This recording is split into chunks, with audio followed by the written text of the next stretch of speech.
Now to another top story for us this half hour. The city of Charlotte continues to modify newly adopted rezoning rules that are creating some confusion about which developments can go where. WCNC Charlotte's Kaylin Hagwood is in South Charlotte, just off of Ray Road, with a look at how the process is impacting a proposal there. Here in the Piper Glen neighborhood, a lot of passion around the possible development of hundreds of new rentals just outside this community. It's just one of the projects one councilman says could fall into a gray area as the city works to clarify its rezoning rules.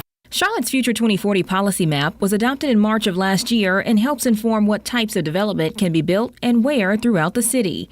But the document has some inconsistencies that staff and council are working to resolve. We've had probably half of our petitions in meetings have come across as being inconsistent and still recommended by the staff. City Councilman Ed Driggs chairs the committee assisting city staff with fixing those inconsistencies. Staff says intersection changes and development patterns not originally considered may make certain properties more appropriate now than they were when the plan was made, which means some requests may get the green light despite not meeting the mark of the document. When the staff recommends approval and it's not consistent, then council is in a position of having to decide whether the petition is in the public interest or not. One project he says could fall into the gray area due to the inconsistencies is in his district, as a petitioner looks to build more than 600 rentals off Ray Road near Piper Glen Estates. The project drawing mixed reviews from those living in the area. The traffic on both of those roads is really crazy, and to add additional to it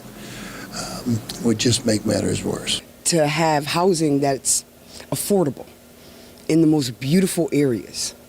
Everybody is deserving of that. While the plan is updated, staff says they consider things like proximity to transportation, food, and amenities before making a recommendation on if a development should move forward. So the question is this a case where the staff would look and say, okay, it's not consistent with the policy map, but it does align with the goals of council in terms of creating more housing, and therefore we recommend it.